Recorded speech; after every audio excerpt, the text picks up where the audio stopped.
वचन में काफ़ी हमारे ब्रदर ने कर दिया था। फिर एक बार मैं पढ़ना चाहूँगी, मैं हिंदी में पढ़ना चाहूँगी।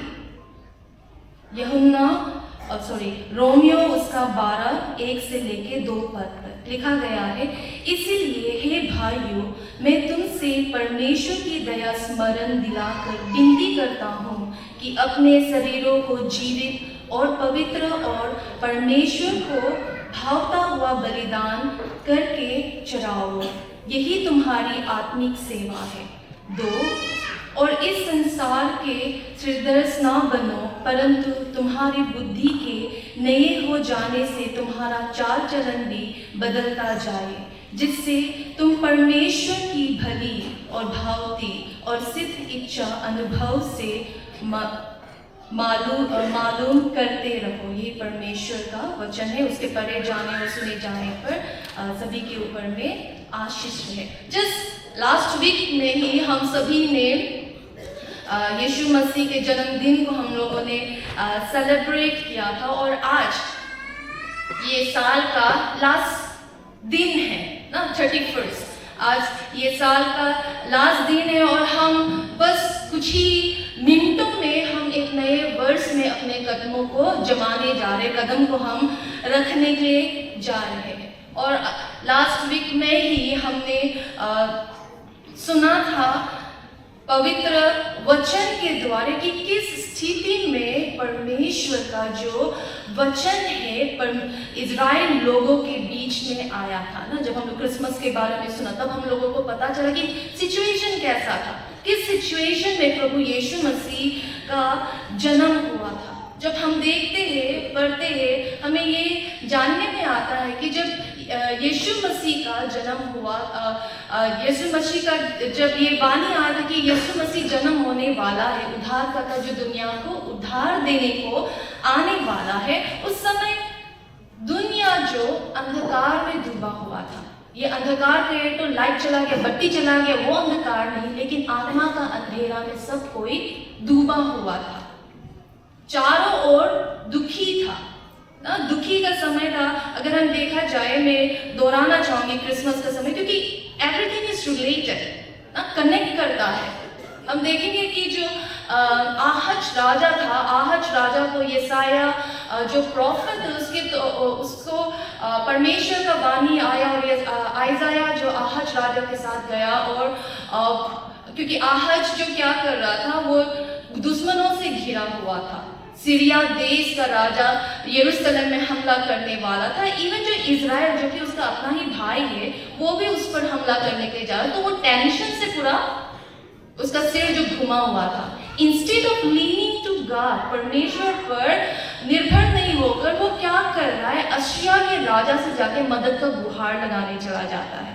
तब जाके फिर से परमेश्वर जो यसाया को भेजे, जाओ आहज को बोलो कि उसको घबराने का कोई बात नहीं है, क्योंकि परमेश्वर उसको खुद मदद करने वाला है। लेकिन भी वो नहीं सुन के जितना भी जो मीडियम्स है, जितना भी जो स्पिरिटिस्ट है, उन सभी के साथ में चला गया मदद का गुहार लगाने के लिए। जीवित परमेश्वर उससे खुद कहता है, मैं तुम्हारा मदद करूंगा, लेकिन भी वो जीवित परमेश्वर का बात नहीं सुनकर किसी और पर वो निर्भर करता है, किसी और पर वो डिपेंड करके मदद का गुहार लगाने के लिए जाता है। वो सिचुएशन था, शांति नहीं था। तब शांति का संदेश आया कि शांति का राजकुमार जो पैदा होने वाला है। दुनिया डिजर्व नहीं करता था ना, दुनिया डिजर्व नहीं करती, क्योंकि every time whenever God's person, और जब भी कोई परमेश्वर का वाणी लेकर लोगों के पास आता था, हर बार उन लोगों ने इनकार किया है ना। They have been rejecting the living God, उसका बात को हमेशा टालते आए, रिजेक्ट करते आया है। उन लोग डिजर्व नहीं करता था, क्योंकि परमेश्वर का बात को उन लोग हमेशा मना करते रहता, और किसी और के पीछे उन लोग दौड़ता था मदद का गुहार लगाने के लिए। वो समय में परमेश्वर ने अपना एक साइन दिखाया, जो कि हम सभी को पता है ना, मसीह के बारे में साइन दिखाया, जो कि डिलीवरेंस देने के लिए पैदा होने वाला था, जो कि छुटकारा देने के लिए पैदा होने वाला था। और परमेश्वर ने अपना खुद का बेटा, किसी और का बेटा तो नहीं चुना, लेकिन अपना खुद का बेटा को दुनिया जो डिजर्व नहीं करता है उसको भेजा, जो कि एक ह्यूमन बन के आया। चाहे तो वो कुछ और बन के आ सकता था, चाहे कोई स्वर्गदूत आ सकता था, हम सभी को पता है, लेकिन भी वो एक ह्यूमन फॉर्म लेके पैदा हुआ। डायरेक्ट बड़ा एडल्ट नहीं हुआ, एक बेबी जैसा दुनिया में कदम रखता है वैसा वो मनुष्य का रूप धारण करके वो पैदा हुआ to save the dying world. दुनिया जो मरने वाला था उस दुनिया को बचाने के लिए ना। हर एक साल जब भी क्रिसमस का मौका आता है, सीजन आता है, we keep on reminding ourself, हम अपने आप को हमेशा याद दिलाने के लिए करते हैं कि कौन आया था, क्यों आया था, आके उसने क्या किया। हर साल हम उस बातों को अपने आप को रिमाइंड कराते रहते हैं। इवन टुनाइट जब हम इस साल का 2023 का जब हम लास्ट पड़ाव में जब हम पहुंचे हैं ना, आज जो दिन है, जो रात है, वो हमें फिर से एक याद दिलाता है, याद करने को हमें मजबूर भी करता है, और हम याद भी करते हैं कि हमने अपना वक्त किस प्रकार बिताया है ना। How did we spend our days and night, days, week, month, किस प्रकार से हमने अपने दिन को बिताया है। It might be good and bad, दो तरह का से वो हो सकता है, अच्छा भी हो सकता है, बुरा भी हो सकता है।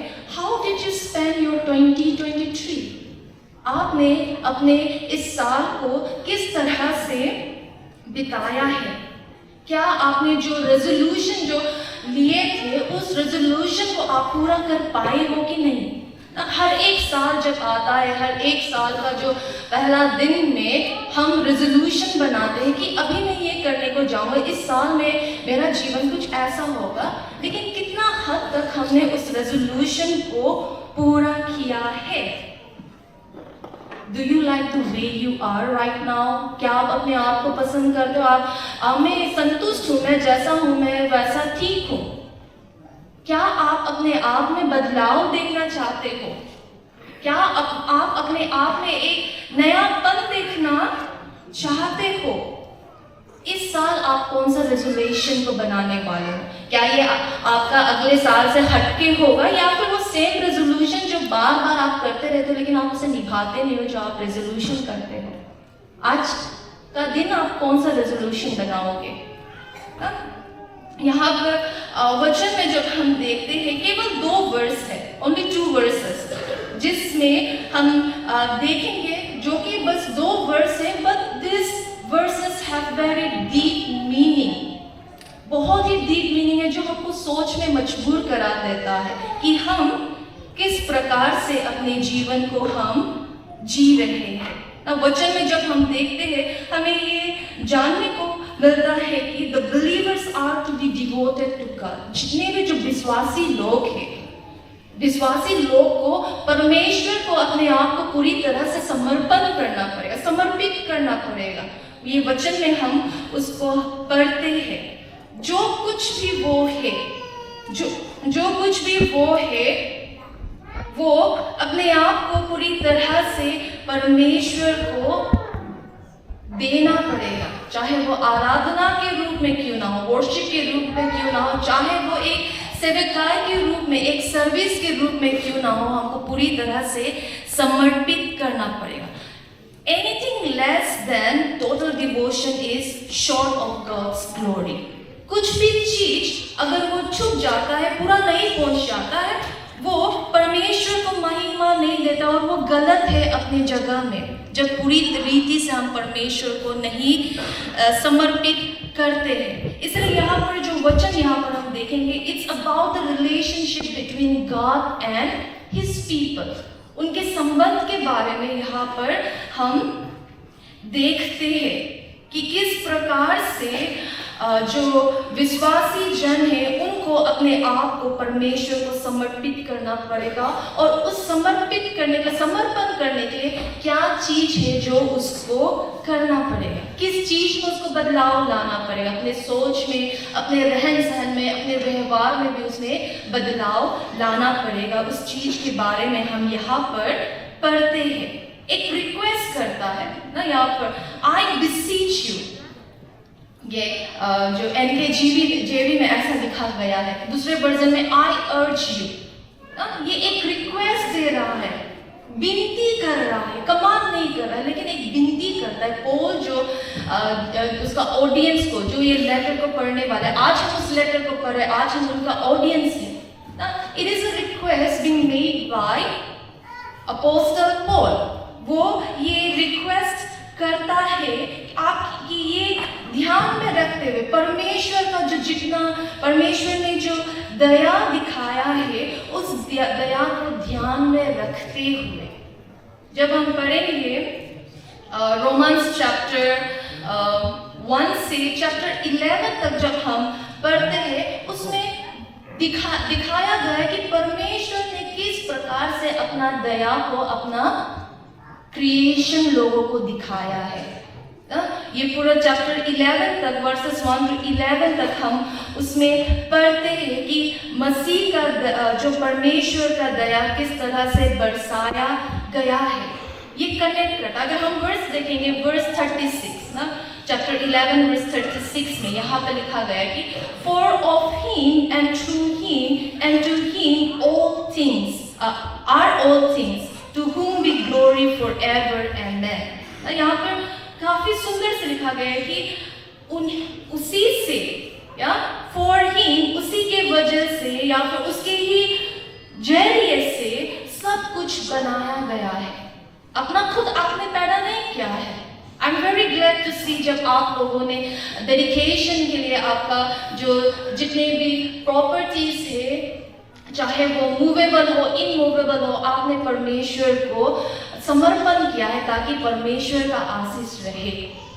तो यहाँ पर जब हम वचन में भी देखते हैं कि हमारा अपना कुछ खुद से नहीं है, लेकिन जो कुछ हमारे साथ है, जो कुछ आज हम है, ये परमेश्वर का ही देन है, क्योंकि उसके बिना कुछ नहीं है। उन्होंने ही दिया है जो आज हमारा है ना। उस to whom be glory, उसी के लिए हमेशा महिमा हो। जब आप देखेंगे चैप्टर 1 से 11 तक, आपको बहुत पता चलेगा कि संसार कैसा संसार में किस तरह का आदमी से भर्ती है, आपको देखने को मिलेगा। परमेश्वर ने बार बार उनको आगाह किया, लेकिन भी बार बार परमेश्वर का वाणी को वो टालता गया, रिजेक्ट करता गया। But still then God was so merciful to his creation. हमने जो शाम के जो प्रेजेंट वर्शिप में है, उसमें भी जो गीत से जो परमेश्वर का प्रशंसा किया है, उसमें भी बहुत सुंदर रीति से परमेश्वर ने क्या किया है, परमेश्वर का दया को दर्शाया गया है जो गीत को लिखने वाला ना। परमेश्वर ने क्या कुछ नहीं किया। जो परमेश्वर ने जिस क्रिएशन को बनाया, वो क्रिएशन ही परमेश्वर का बात को मानता नहीं है, इनकार करते रहता है, डिजर्व नहीं करता था। But still then to that undeserving creation, creator has begot his only son. वो है मर्सी। परमेश्वर का मर्सी को ध्यान दो बोल के पॉल यहाँ पर, I beseech you therefore brethren by the mercy of God. परमेश्वर का दया को ध्यान करते हुए, जानते हुए, स्मरण करते हुए यहाँ पर बोला गया है कि अपने शरीर को present your bodies a living sacrifice, जानते हुए कि ये ध्यान देते हुए कि परमेश्वर ने हमारे जीवन में कैसा करके दया किया। We were in desperate need of redeemer, और परमेश्वर ने अपना रिडीमर को भेजा, अपने बेटे के रूप में दुनिया को बचाया, लोगों को बचाया जो पाप के बंधन में डूबे हुए थे, उस पापी बंधन से छुटकारा दिलाया ताकि उनको नरवा का जीवन मिल सके। या that is the mercy of God that he has shown to his creation। ना सिर्फ बचाना काफी नहीं है, लेकिन उसको नरवा का बात को बताया गया है, वो उन सभी के लिए बनाया हुआ है ना। यहाँ पर वो मर्सी को देखने को मिलता है, और साथ ही साथ में उस मर्सी में हम देखेंगे कि परमेश्वर ने एक बहुत ही ग्लोरियस पर्पस हम सभी के जीवन को दिया है। और वो पर्पस में क्या है?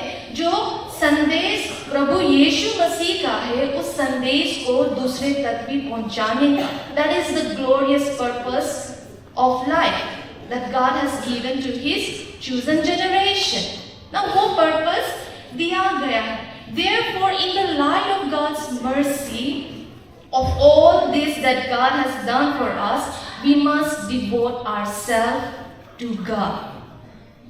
इसलिए हम लोगों को समर्पण करना है। बेकार में समर्पण नहीं मांग रहा है, क्योंकि परमेश्वर इतना कुछ किया है, वो बस एक छोटा सा फेवर मांग रहा है ना। वो फेवर क्या है? Devote yourself to God. अपने आप को परमेश्वर को आप निछावर करो, अपने आप को आप परमेश्वर को दो। All that we do, whether good or bad, हम करते हैं अपने शरीर से। अच्छा भी हो बुरा भी हो, हम अपना शरीर को यूज करते हैं। इसीलिए ना, therefore पौल लिखता है, इसीलिए पौल कहता है विश्वासी जनों को कि आप अपना शरीर को परमेश्वर को दो। सिर्फ शरीर को दो बोल के बोला नहीं है, यहाँ पर बोला है कि नेचर ऑफ सेक्रीफाइस जो कैसा होगा। यहाँ पर जो नेचर दिया गया है वो ये है लिविंग सेक्रीफाइस, एक जीता जागता बलिदान, एक पवित्र बलिदान, और जो कि परमेश्वर को भाता है। वचन में यहाँ पर लिखा गया है ना, bye that you present your bodies a living sacrifice, the first nature of sacrifice, na? Living sacrifice. Second, holy. Third, acceptable. ये है तीन तरह का sacrifice जो परमेश्वर हमसे चाहता है in favor of what he has done. ना, वो बस यही एक फेवर मांगता है कि आप अपना आप को समर्पण करो मुझे, एक जीविता बलिदान आप मुझे दो जो कि पवित्र है, जो कि परमेश्वर को भाता है। जब हम पुराना नियम में देखते हैं, पुराना नियम में क्या है? सेक्रीफाइस जो बहुत ही इंपॉर्टेंट है, it is an essential part उन लोग का जीवन का। उनको बलिदान देना ही पड़ता है, चाहे वो पाप का ये सीन ऑफरिंग हो, चाहे वो प्यूरिफिकेशन ऑफरिंग हो, थैंक्स ऑफरिंग हो। बहुत सारा बलिदान है जिसमें कि उन लोगों को क्या करता है? एनिमल्स को भेंट चढ़ाना पड़ता है। वो पुराना नियम का बात है। लेकिन हम देखते हैं कि जब और वो उस पुराने नियम के लिए जो बलिदान हमारे लिए वो क्या था? वो प्रभु यीशु मसीह था ना। इन प्लेस ऑफ एनिमल, परमेश्वर ने किसी एनिमल को हम लोगों को पाप से छुटकारा देने के लिए भेजा नहीं, लेकिन अपना ही बेटा को भेज दिया ताकि हम पाप मुक्त रहे, ताकि हम पाप से आजाद होकर बैठे। अपना बेटा को भेज दिया। और आज जब यहाँ पर वो लिखा है सेक्रीफाइस के बारे में, जब पौल कहता है, पौल ये नहीं कहता है कि आप जाओ मुर्गी लेकर आओ, आप जाओ मिठुन लेकर आओ, बलिदान दो, ये नहीं कहता, बट वो कहता है living sacrifice of your body. आपका जो शरीर है, वो शरीर से आप परमेश्वर को एक बलिदान दीजिए। Present your bodies to God. कुछ और डिमांड नहीं करता है, लेकिन आपका शरीर को वो डिमांड करता है कि आप उससे परमेश्वर को भेंट चढ़ाएं। आपका शरीर जो क्या है? टेम्पल है। वचन में बोला गया है ना, वो टेम्पल है जिस टेम्पल में पवित्र आत्मा रहता है। और पवित्र आत्मा किस तरह से काम करता है? Through your body. That means our body is very important. We cannot take it very light. ना, हम ऐसे ही नहीं ले सकते, क्योंकि ये बॉडी मैटर करता है। अगर परमेश्वर को बॉडी मैटर नहीं करता, he could have just created spirit alone. No, ना, बॉडी बहुत important है। That's why he sent his son in a human form. परमेश्वर आत्मा में प्रकट नहीं हुआ है, परमेश्वर बॉडीली फॉर्म में प्रगट हुआ, पैदा हुआ है। तो हमारा जो शरीर है बहुत इंपॉर्टेंट है, और ये शरीर पवित्र आत्मा का घर है, परमेश्वर का घर है। इसलिए कहता है कि आप एक जीवित शरीर से, आप जीविता बलिदान आप परमेश्वर को दो, जिसके द्वारा परमेश्वर हमारे शरीर से वो काम करेगा। चाहे आप जो कुछ भी हो, आप जहाँ कहीं भी हो ना, आप सिर्फ संडे में अपना बॉडी को लेकर आता नहीं, आज संडे है मेरा बॉडी को हम परमेश्वर को देगा। नो, वचन का अनुसार वचन का ये भी मतलब है कि आप जहाँ कहीं भी आप रहते हो, चाहे आप ऑफिस में रह रहे हो, चाहे आप स्कूल में हो, चाहे आप गैरेज में हो, आप अपने गार्डन में हो, जो भी आप करो परमेश्वर को आराधना देते हुए ना, क्योंकि बोला है गया है कि ये सभी कुछ परमेश्वर को भाता है, जो कि पवित्र हो, एक्सेप्टेबल हो परमेश्वर को, which is your reasonable service. Hindi में लिखा है कि वो है आपका आत्मिक सेवा ना, सिर्फ घर चर्च में आके हालेलुया हालेलुया बोल के नहीं, लेकिन आप जहाँ कहीं भी रहते हो, क्योंकि ये शरीर है, आप सिर्फ संडे को लेकर नहीं आता, ये शरीर को आप आपका काम का जगह ले जाता है, आपका घर में आपका ये शरीर होता है। तो परमेश्वर जब पौल लिखता है वो ये कहता है कि आप जहाँ कहीं भी रहकर जो कुछ भी काम करते हुए, वो समय आपका शरीर से आप परमेश्वर को आराधना दो ना। वो परमेश्वर फेवर मांगता है, कुछ बड़ा चीज परमेश्वर नहीं मांग रहा है। जब इतना कुछ परमेश्वर ने आपके लिए और मेरे लिए किया है, बस वो एक छोटा सा फेवर मांगता है, डिवोट योरसेल्फ टू मी, जो कि लिविंग सैक्रिफाइस है। हम मर जाने का बाद काम करेगा नहीं, हम मर जाने का बाद में परमेश्वर को आराधना करेगा नहीं। आप जब तक जी रहा है, आप जब तक सांस ले रहा है, हमको परमेश्वर को आराधना देना है जीते हुए ना। हमारा जो एक्शन, हम जो कुछ भी कर रहे हैं, उससे परमेश्वर को ग्लोरी मिलना चाहिए, उसके बारे में यहाँ पर वो कहता है। वर्स 2 में हम देखेंगे, यहाँ पर पौल फिर डिमांड करता है, यहाँ पर कहता है कि and do not be conformed in order to give a living sacrifice holy and acceptable to God ना। अगर ऐसा देना है, बलिदान देना है, तो वर्स 2 में कहता है do not be conformed to this world।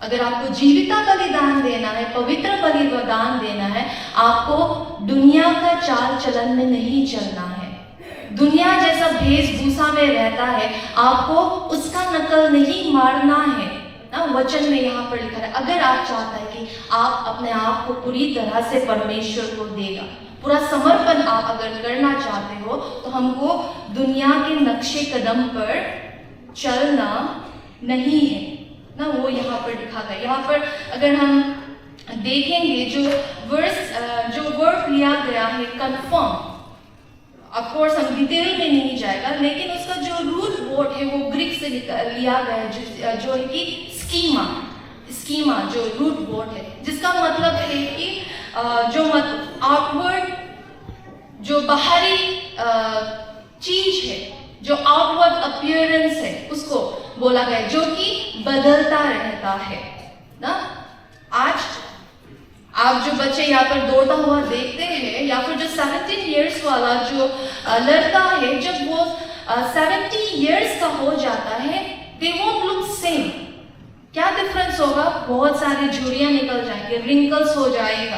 लेकिन एक 17 ईयर ओल्ड का चेहरा में आपको रिंकल्स दिखाई नहीं देगा, फाइन लाइंस दिखाई नहीं देगा। लेकिन जो 70 साल का जो बूढ़ा है, बुजुर्ग है, उसमें आपको रिंकल्स दिखने को लग जाएगा। दैट इज स्कीमा, जो वर्ड यहाँ पर पौल लिखा गया है, यूज किया है वो कंफर्म के लिए ना, जो कि वो बदलता जा रहा है। पहले जैसा था वैसा नहीं। आज आप देख लीजिए, आज मैं यहाँ पर खड़ी हूँ, वहां पे बैठे बैठे मेरे को काफी गर्मी लग गया, मेरा ओवरकोट को हम निकाल दिया। लास्ट ईयर सर्दी था बहुत, आप विदाउट ओवरकोट खड़े नहीं रहते। सी द डिफरेंस ना, बदलता जा रहा है। जो बाहरी ढांचा है वो बदलता जाता है, जो आप पहले था अब वो वैसा नहीं है, वो बदलता जाता है, वो चेंज होता रहता है। So why to follow those things which are passing away. Paul का ये मतलब है, क्योंकि जब अब मुझे आज का फैशन क्या है, पहले जमाने में क्या था, बेल बटन था ना, आज भी कोई बेल बटन फिर से निकल रहा है, चूज पैंट है, क्या क्या अलग अलग तरह का फैशन निकल रहा है, जो कि आज आप जो फैशन को आप ले रहे हो, आने वाला कल वो फैशन नहीं रहेगा, वो बदलता जाएगा। तो आप कब तक उस बदलते वाले चीजों के पीछे आप भागते रहोगे, अपने आप को उसी तरह आप अपने आप को ढालना कोशिश करते रहोगे जो कि परमानेंट नहीं है ना। फिर वो कहता है वर्स 2 में ही वो कहता है बट बी ट्रांसफॉर्म्ड ना। ट्रांसफॉर्म जो लिया गया है, फिर ये इसका जो ग्रीक वर्ड से है जो कि मोर्फिस, जो कि इसका ये मतलब है एसेंशियल अनचेंजिंग से, जो कि कभी भी बदलता नहीं। तो 2 तरह का शब्द यहाँ पर पॉल ने यूज किया है। फर्स्ट स्कीमा, जो कि बदलते रहता है, बाहरी जो ढांचा है, और सेकंड जो है मोर्फी, जो कि एक एसेंशियल अनचेंजिंग से भी आप कभी भी नहीं बदलेगा। आप अभी 17 इयर्स के हो, आप जब 70 साल के बुजुर्ग भी बन जाओगे, द पर्सन सेम ही रहेगा, वो चेंज नहीं होगा। जो पर्सनैलिटी है वो इंसान का ना। मैं नैन्सी हूँ, जब मैं 17 इयर्स की थी तब भी मैं नैन्सी थी, आज भी मैं नैन्सी हूँ, चाहे मैं बुरी क्यों ना होते जा रही हूँ। I am still the same, वो बदला नहीं है। Even if you change your dress, no matter how trendy dress you have wore tonight, but still you will be called the same person, है कि नहीं? तो उसके बारे में ये बोल रहा है कि जो अनचेंजिंग नेचर ना, यहाँ पे वो बोलता है कि आप उस चीज दुनिया में आप कंफर्म मत हो जो कि बदलता जा रहा है, लेकिन आप ट्रांसफॉर्म हो। ट्रांसफॉर्म होने के लिए पॉल यहाँ पर लिखता है जो कि कभी भी बदलता नहीं है ना। किस तरह से ट्रांसफॉर्म होंगे, किस तरह से हम बदलेंगे? By the renewing of our mind. हमारा जो दिमाग को जब हम नया करते जाएंगे, नया बनाएंगे, सब जाके ही वो ट्रांसफॉर्मेशन आएगा जो कि कभी भी बदलता नहीं है। Unchanging Murphy state. आप जो भी हो, आप लाठी लेके घूमना शुरू कर दो, या फिर आप बहुत ही हट्टे कट्टे इंसान क्यों ना हो, लेकिन अगर आपका जो आप जब अपने आप को कभी बदलते नहीं, इन द सेंस लाइक जब आपका जो दिमाग है वो परमेश्वर में जब नयापन होते रहता है, वो ऑटोमेटिकली जो ट्रांसफॉर्मेशन चाहिए वो ट्रांसफॉर्मेशन को आपका अपना में उत्पन्न करता है ना। वो वचन पे यहाँ पर पॉल लिखा गया है, and do not be conform to this world. आप दुनिया की तरह ना बनो, फॉलो मत करो, लेकिन आप बदलो, जो कि शुरुआत होता है आपका दिमाग से। जब आपका दिमाग रिन्यू होते जाता है, तब आप में वो ट्रांसफॉर्मेशन जो परमेश्वर चाहता है, जो कि अनचेंजिंग ट्रांसफॉर्मेशन है, वो ट्रांसफॉर्मेशन उत्पन्न होगा। और जब ऐसा होता है, यहाँ पर लिखा गया है ना, that you may prove what is that good and acceptable and perfect will of God। तभी आप जान पाओगे, क्या जान पाओगे कि परमेश्वर को क्या चीज अच्छा लगता है, परमेश्वर को क्या चीज अच्छा नहीं लगता है। जब तक आपका दिमाग रिन्यू नहीं होता है ना। हम पहले जो सॉन्ग लीडर ने भी शाम के गीत में भी बहुत सुंदर रीति से उसको बताया था ना।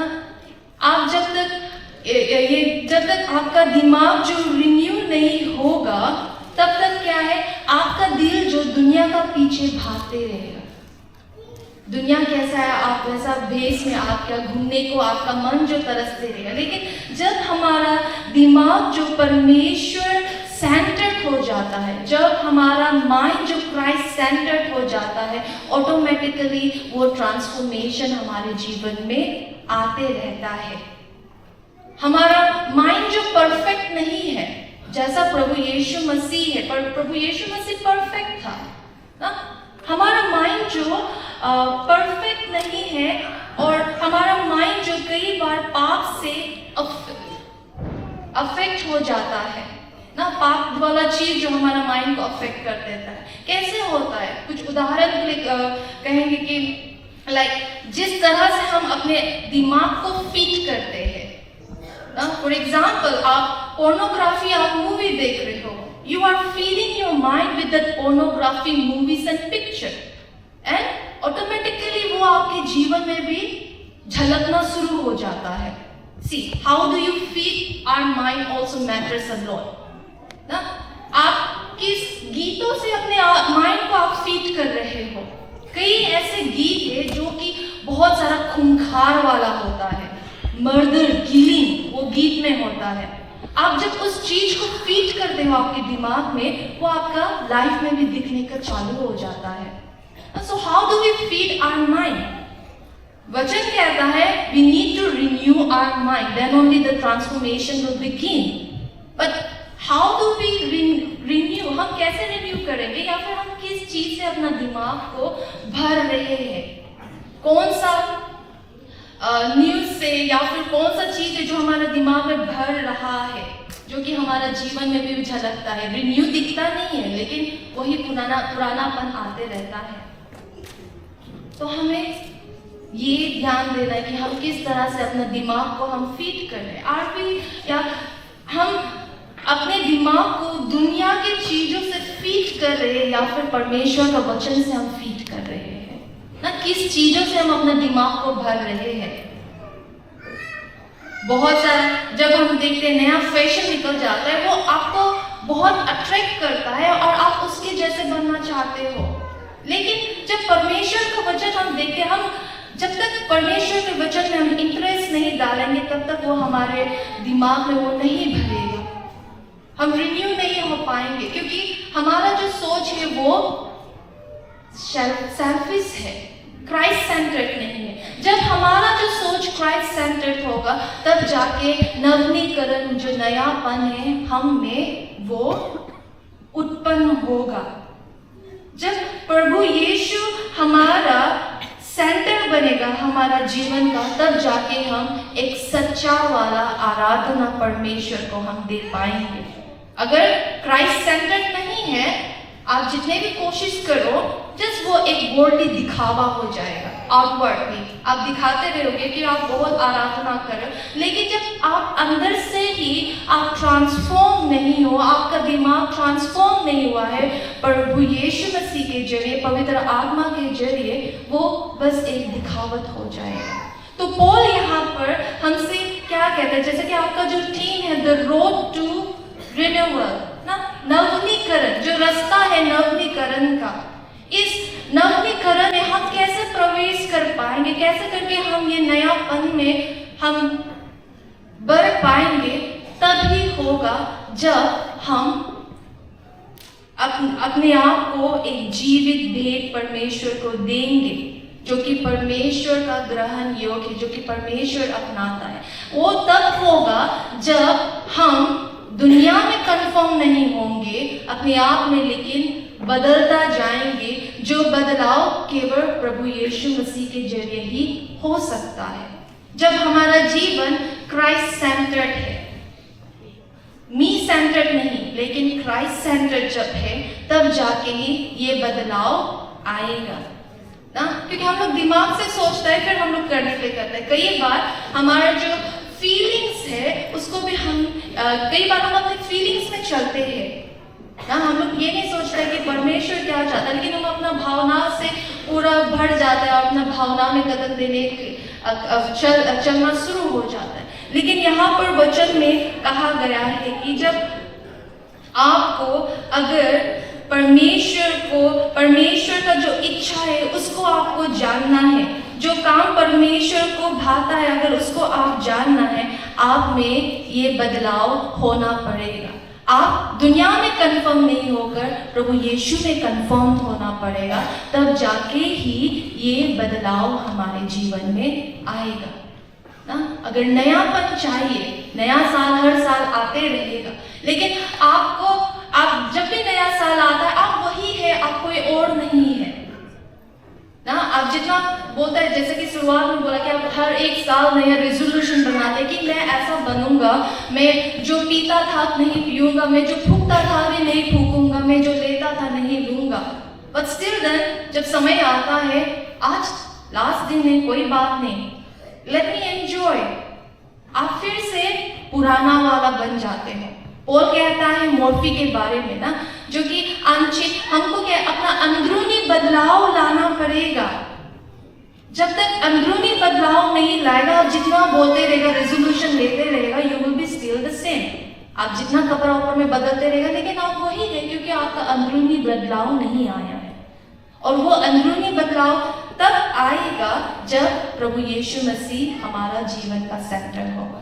That is the road of renewal ना, वही है नयापन का रास्ता। वो नयापन का रास्ता में जहाँ में प्रभु यीशु जो सेंटर है, कोई और सेंटर नहीं है।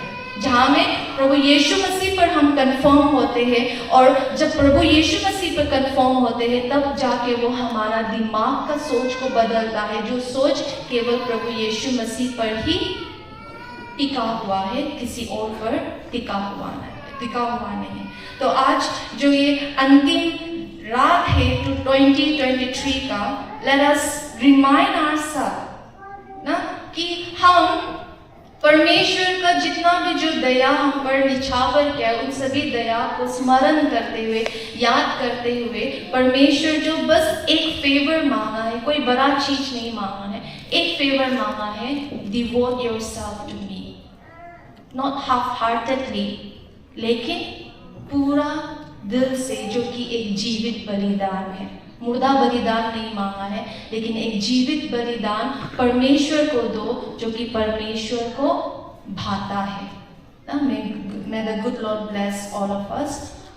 Let me offer a word of prayer. प्यारे परमेश्वर, मैं आपको धन्यवाद देती हूँ कि प्रभु आपके वचन के जरिए प्रभु आपने हमसे बातचीत किया। धन्यवाद देते हैं प्रभु, धन्यवाद देते कि आपने फिर ये याद दिलाया कि प्रभु आप हमसे कुछ नहीं चाहते हैं, केवल आप